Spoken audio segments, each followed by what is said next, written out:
Classificação indicativa. Livre para todos os públicos.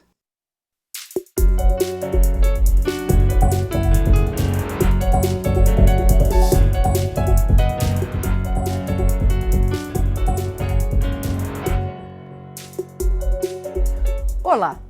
A crise política e econômica na Venezuela se agrava dia a dia. Desde o início do ano, já morreram quase 100 civis em conflitos diários nas ruas do país. A crise econômica tem expulsado os cidadãos do país e o norte brasileiro tem recebido levas de imigrantes. Boa Vista já registra mais de 10 mil venezuelanos e as autoridades dizem que não têm condições de atender a toda essa população. Roraima sofre também com apagões mensais, porque mais de 80% de sua energia elétrica teria de vir do país vizinho. A crise venezuelana tem dominado reuniões formais e informais do Parlasul. E o Câmara Debate, da Rádio TV Câmara, vai conversar com os deputados Nelson Pellegrino, do PT da Bahia, vice-presidente da Comissão de Relações Exteriores, e Ed Lopes, do PR de Roraima, integrante da representação brasileira no Parlamento do Mercosul. Deputados, o que o Brasil e o próprio Parlasul, o próprio Parlamento do Mercosul podem fazer para ajudar a contornar essa crise que está tomando dimensões cada vez maiores, deputado Nelson Pellegrino? Bom, primeiro cumprimentar você, cumprimentar o deputado Ed Lopes, todos que estão nos assistindo. A República Federativa do Brasil ela é fundada em cima de alguns princípios, inclusive em relação à política internacional. O princípio da não intervenção, o princípio do respeito à soberania dos países e o princípio da busca da solução pacífica para a solução dos conflitos. É assim que a República Federativa do Brasil e a sua diplomacia, a diplomacia brasileira, é uma diplomacia de Estado, diga-se de passagem, porque nós temos um corpo diplomático no Itamaraty que ele tem uma doutrina construída ao longo de muitos anos e essa doutrina tem sido aplicada e o Brasil tem se portado no cenário internacional a partir disso. Então eu penso que a solução não só do problema na Venezuela, como em qualquer outro país e no Brasil, passa não só por respeito a esses princípios, como também passa pela afirmação da saída no campo da democracia, do respeito à Constituição, do respeito às instituições e a busca de uma solução negociada para o conflito. Veja que, por exemplo, essa crise da Venezuela não é nova. Me lembro muito bem, era líder aqui do PT no primeiro ano do governo Lula, em 2003, quando o presidente Lula assumiu, e havia já um questionamento no primeiro mandato do presidente Hugo Chávez.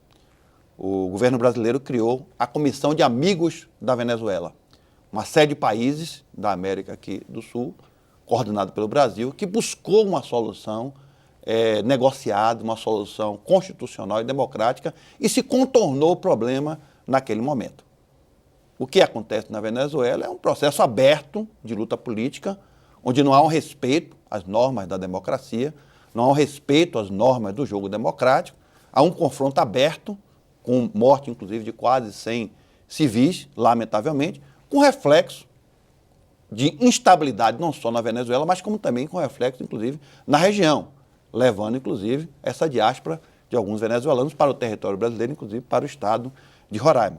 Então, eu penso que, por exemplo, não se terá uma solução para o problema da Venezuela se o ponto de vista for um ponto de vista de parte, de achar que a solução está em ser contra o presidente Maduro e a favor da oposição, ou vice-versa. Isso não trará solução para o problema da Venezuela.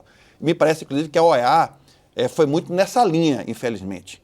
A ideia de que a solução da Venezuela passa por retirar o Maduro. Não é. O Maduro representa uma parte da sociedade e a oposição representa outra. O país está dividido. Essa é a grande verdade. E essa divisão não será superada só e pura e simplesmente com a retirada do presidente Maduro. Essa divisão só será solucionada com respeito aos instrumentos democráticos. O país, no passado, por exemplo, a oposição teve um erro estratégico. Teve uma eleição parlamentar que ela não disputou, ficou sem representação no Congresso Nacional. Depois, ela chegou à conclusão que foi um erro e passou a disputar as eleições. Você lembra que nós tivemos um debate sobre isso aqui no passado e eu disse o quê? Tem dois segmentos da oposição venezuelana. Tem um segmento que acha que tem que se organizar para derrotar Maduro e o que representa a chamada Revolução Bolivariana pelo voto, fazer a maioria no Congresso, como fizeram agora, e depois de ganhar a eleição presidencial.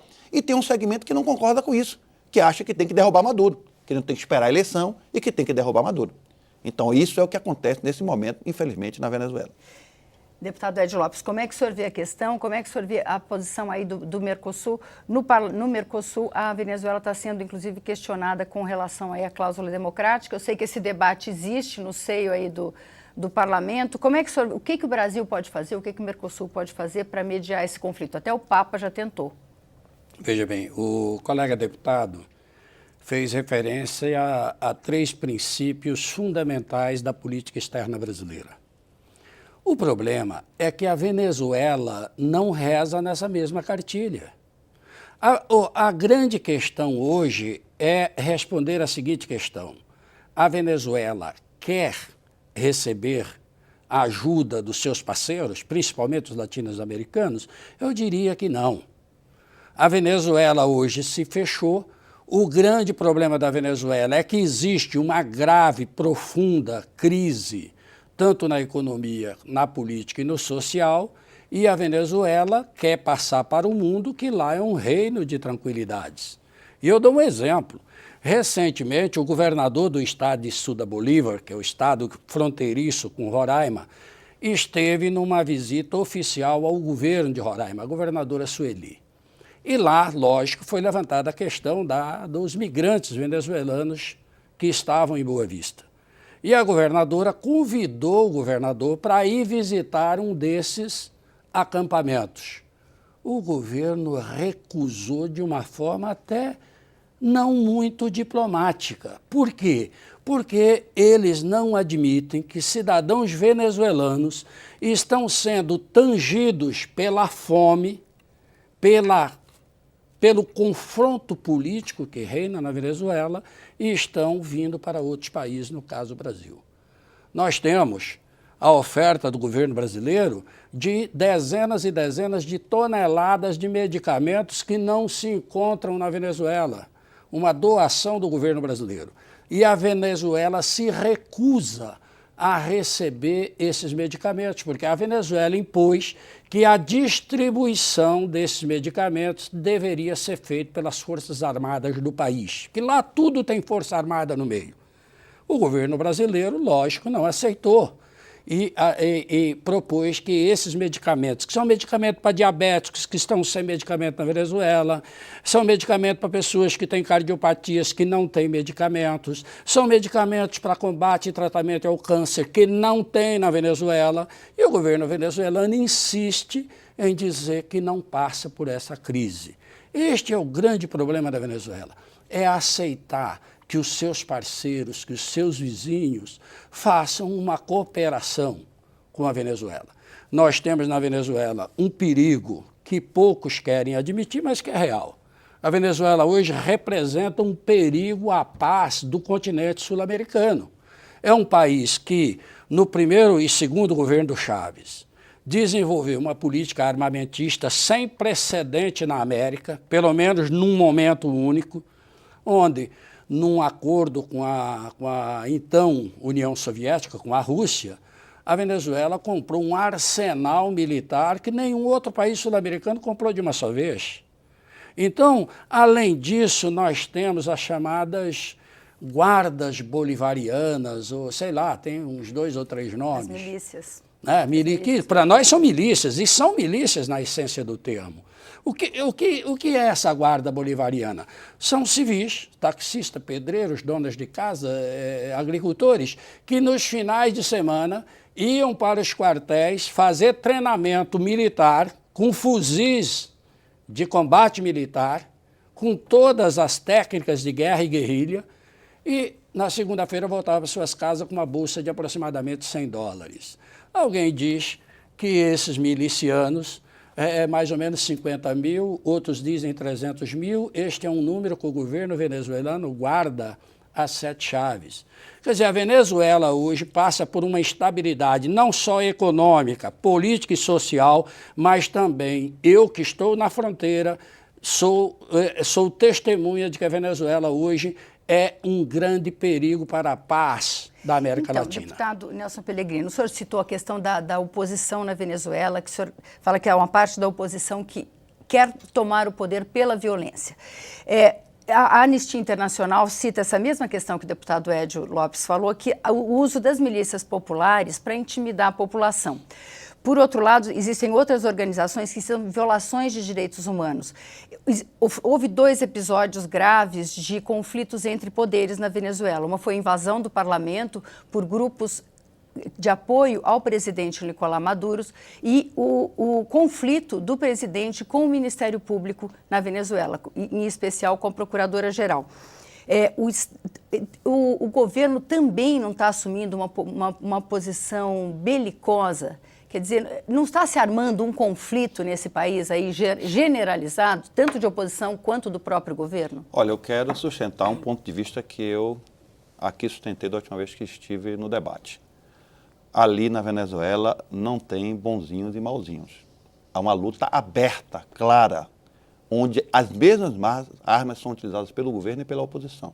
Imagine você se um funcionário da Polícia Técnica de Brasília pegasse um helicóptero e sobrevoasse aqui o Congresso Nacional e jogasse uma bomba. Isso é normal? Isso foi feito na Venezuela por força de oposição.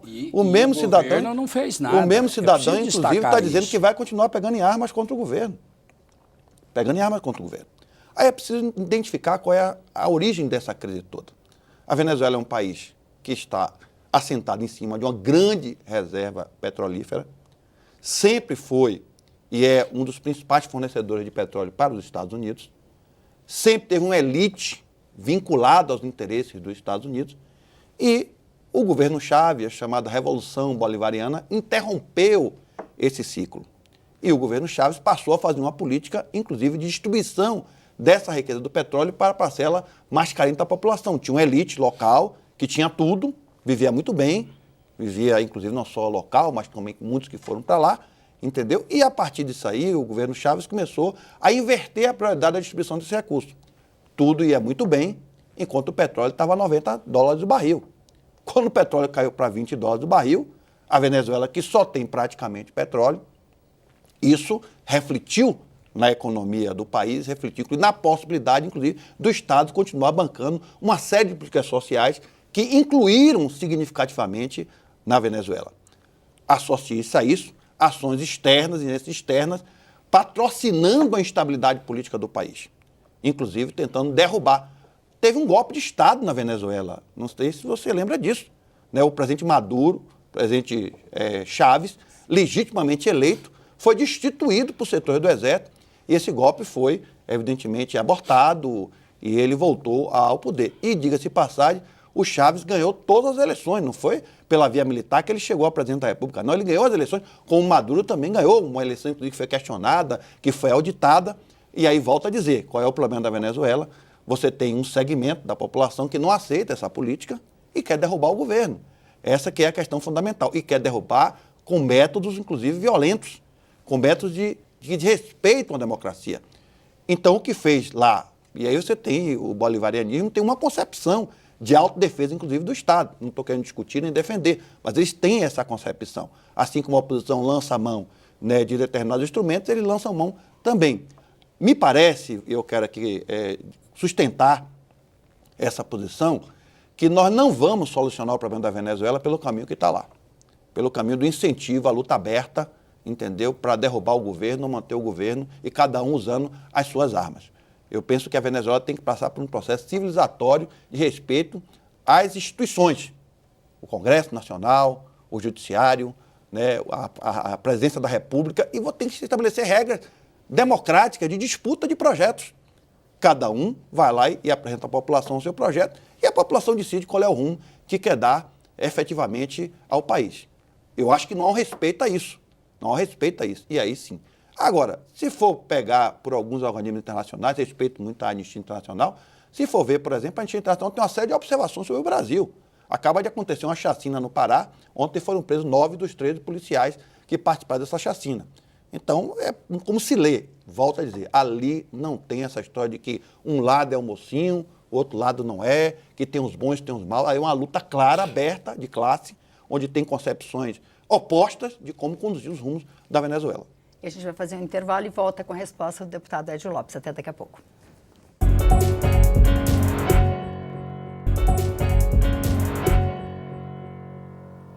Câmara Debate está de volta. Hoje nós estamos discutindo a crise na Venezuela com os deputados Edio Lopes, do PR de Roraima, e Nelson Pellegrino, do PT da Bahia. Deputado Edio Lopes, a gente terminou o último bloco com o deputado Nelson Pellegrino falando que é preciso uma volta e uma redemocratização da discussão na Venezuela. Cada parte tentando apresentar o seu projeto. Como é que o senhor vê? É essa a solução? Veja bem, em parte é isso. Mas nós precisamos entender que não há o que se falar em democracia na Venezuela ultimamente. Falar em democracia na Venezuela é uma ofensa a qualquer sistema democrático. Porque um sistema que fechou todos os veículos de comunicação, eu disse todos, televisão, rádio, jornal, que fazia oposição ao regime, ao governo. Não podemos falar de democracia. Um regime que mantém presos políticos, também não podemos falar de democracia. Um país que milicianos, na essência do termo, invadem o Congresso Nacional daquele país, agridem parlamentares e as forças legais do país ficam de braços cruzados e à noite o Maduro vai para a rede de televisão dizer que só tomou conhecimento horas depois do fato. Que democracia nós estamos falando? Não, a Venezuela não pode ser tratada pelo conjunto das nações democráticas como uma representante de democracia. Nós precisamos ter coragem de enfrentar isso. Agora, é um modelo que se repete em todas as ditaduras de ontem e de hoje na América do Sul. Sempre temos que procurar um inimigo externo. Me causa espanto, mesmo porque sou fronteiriço da Venezuela, quando eu vejo o governo da Venezuela e aqui dentro do Brasil também alguns dizer que a Venezuela vive uma crise por influência externa. Não, o Brasil não interfere. Os dois principais vizinhos da Venezuela é Brasil e Colômbia. Nenhum desses países interferem na política interna da Venezuela. Estados Unidos? Ora, se Estados Unidos interfere na política venezuelana, por que a Venezuela continua a cada mês aumentando a sua exportação de petróleo para a Venezuela? É muito fácil ir para a televisão para o interno de pessoas que hoje estão famintas pelo mau resultado da política social que o governo chavista e do atual governo levou à Venezuela, e dizer, olha, nós estamos passando fome porque o governo americano está fazendo isso ou está fazendo aquilo. Mas depois corre para o caixa do banco ver se quantos milhões de dólares entrou na conta da Venezuela. Isso é fácil. Nós não podemos, em sã consciência, partilharmos ou compartilharmos de um processo desse. O Brasil tem que manter uma posição mais crítica com o que está acontecendo na Venezuela. Por quê? Hoje Roraima tem, ele falou 10 mil, a senhora falou 10 mil no começo da nossa entrevista, mas hoje esse número chega a 30, 40, 50 mil. Só atendimentos no hospital de Roraima até o mês de maio chegou a 10 mil atendimentos médicos. Hoje nasce mais de um venezuelano por dia na maternidade de Boa Vista. Então, eu vou pedir desculpas ao deputado Nelson Pellegrino para fazer essa pergunta ao senhor. Como é que está a situação dos refugiados venezuelanos? É uma situação caótica, uma situação desumana, porque Boa Vista, tanto o governo do estado quanto a prefeitura da capital, não tem uma infraestrutura adequada e suficiente para atender a questão das escolas. Boa Vista tem uma escola com mais de 400 alunos, só de alunos venezuelanos. São mais de 400. Só alunos do ensino fundamental. E a maior parte não estão nem em sala de aula.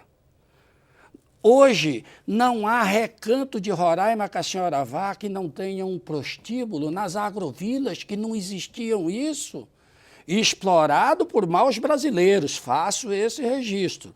Mas esses prostíbulos são quase que 100% de mulheres venezuelanas que estão ali por necessidade, por fome. Estão ali, não é porque elas querem, nós sabemos disso, no meu município. E não tem nenhuma estrutura formada pelos ministérios, Ministério do Trabalho, de legalização? Toda a infraestrutura de imigração é do governo federal. toda a competência, entrada, saída, ficar, não sei o quê, trabalhar, toda a federal. Nós, no Congresso Nacional, quando legislamos sobre essa questão, nós entregamos à União todas as competências e atribuições para essa questão.